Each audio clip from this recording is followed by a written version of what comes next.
Three women talking about politics?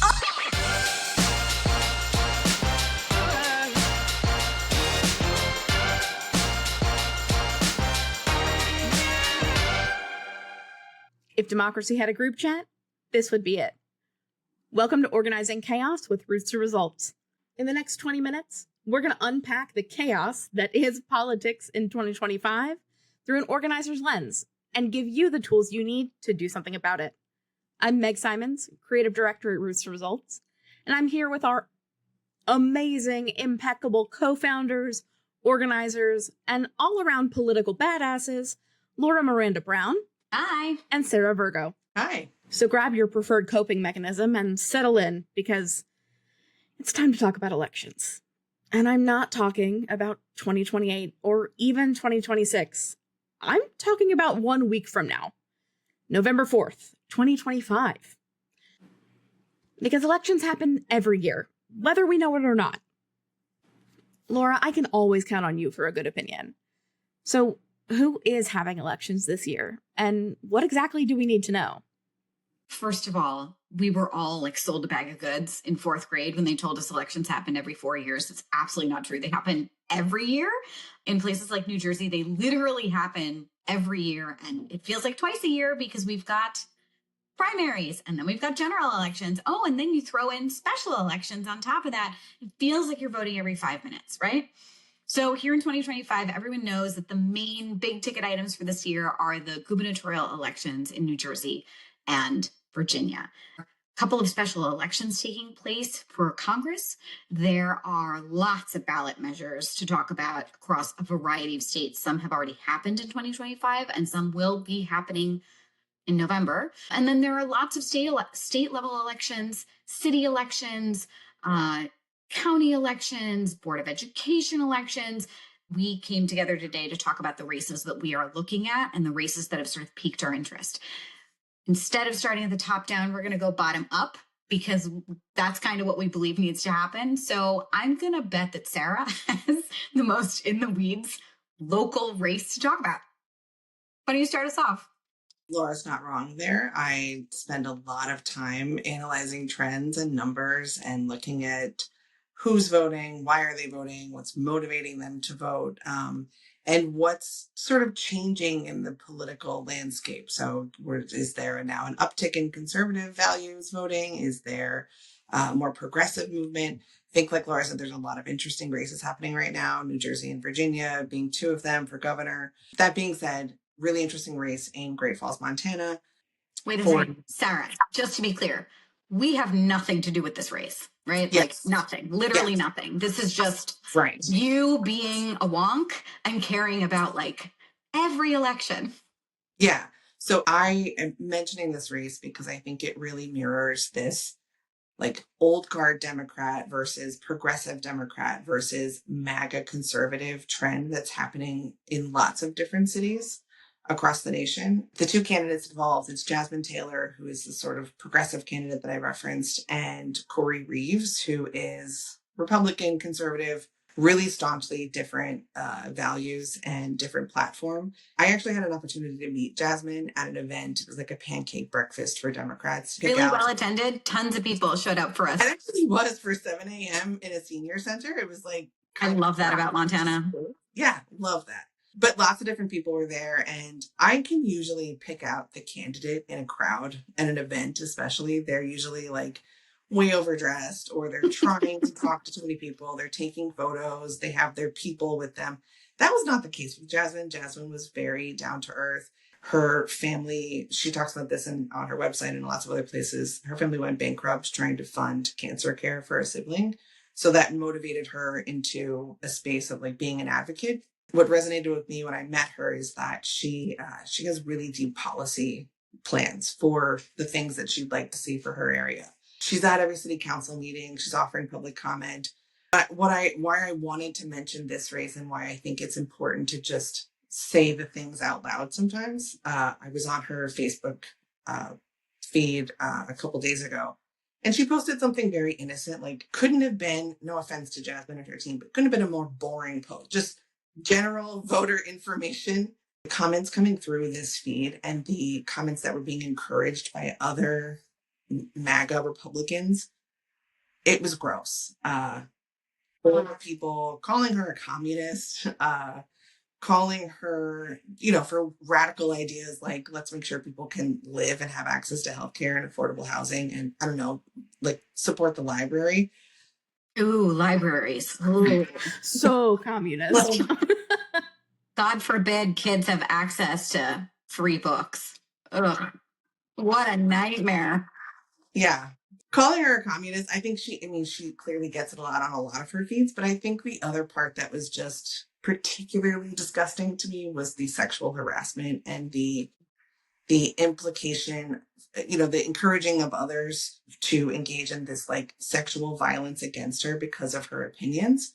She's confronted with so many assholes online that are giving her shit for just wanting things that make everyone's lives better. And she has the intelligence and the policy and the plan to back it up. And that was very clear in the debate. If anyone hasn't watched this debate, it's just, it's like one of those, like, this is a masterclass. Sarah, if anybody hasn't watched it, yeah, no, I didn't have the Great Falls mayoral debate on my to-do list. All right, listen. Yeah, that was like you and 12 other people watching that debate. It was really nice because it was you and Jasmine's mom and all of her friends who live in other states. Listen, I'm all in on Jasmine now. She's got my vote. I don't live there, but I would vote for her if I could.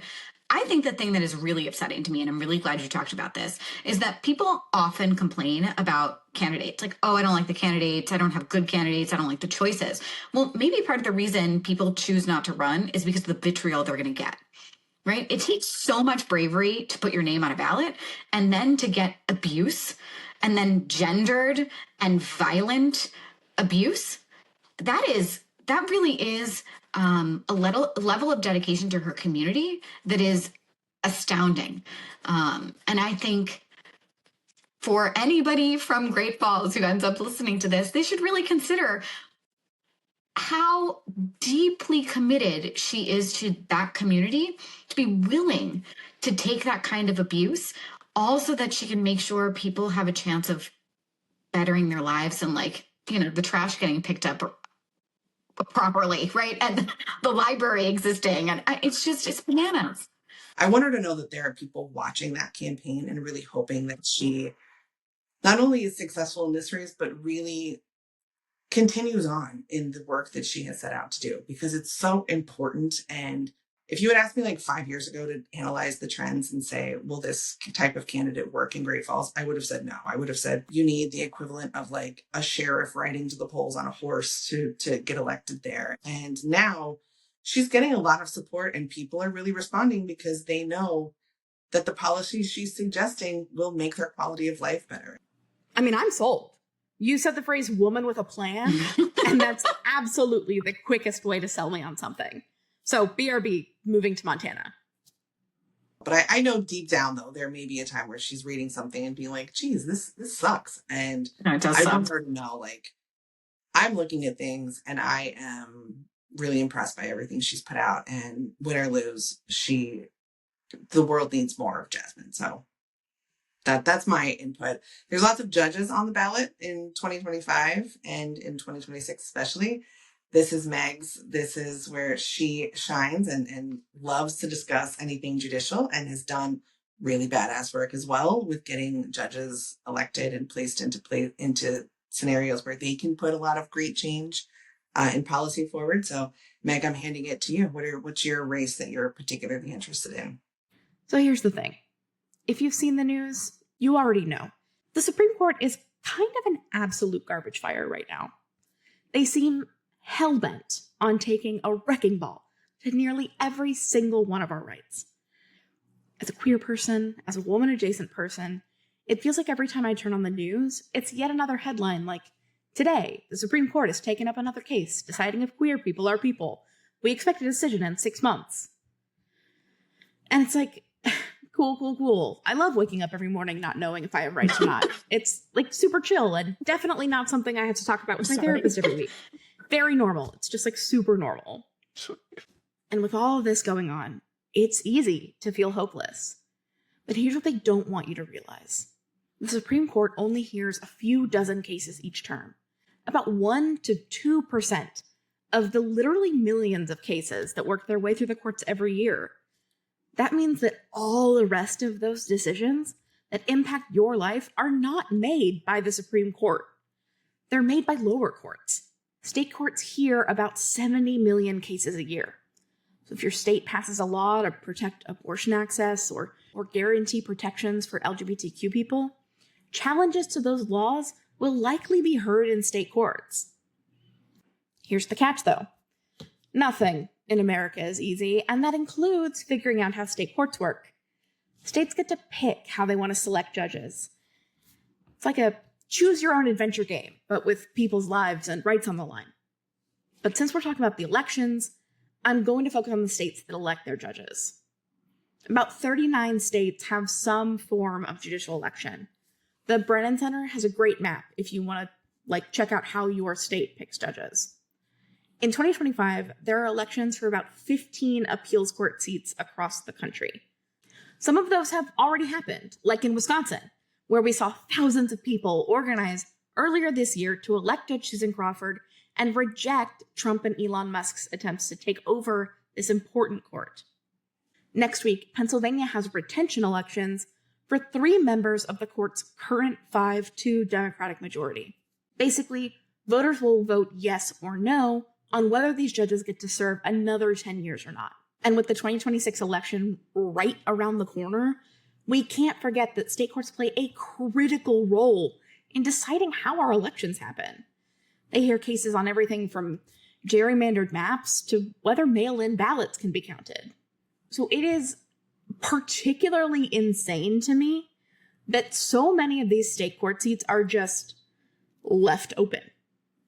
People just don't run. Case in point, we were supposed to have a state Supreme Court election in Louisiana this year. It was canceled because only one person signed up to run. So he won automatically without the voters even getting to consider whether they wanted him or not. We need more judges on our state and federal courts who aren't just rich, straight, conservative white men who've spent their careers fighting for big businesses and corporations. We need people who've actually, gone outside and touched grass once in their life. I want more people like Dale Ho, who was a lawyer for the ACLU and fought for voting rights, and Julie Reichelman, who argued the Dobbs case on behalf of those of us who have this crazy idea that we should be able to control our own bodies. I want judges who have fought for our communities. I want judges who know what it's like to be Black or queer or poor or an immigrant in America. I want people who believe in basic human rights to look up these seats and start running. Girl, it is time to gaslight, gatekeep, girlboss our way into the halls of justice. And speaking of lots of people running for things, Laura, I hear the election you're watching is in my home state. What's Texas doing now? I am gonna just tell you that the race I'm looking at is essentially the polar opposite of what you're talking about. You're talking about races that don't have anybody who raised their hand, just like one person thing come in. I am looking at a race that has 16 people running for the seat.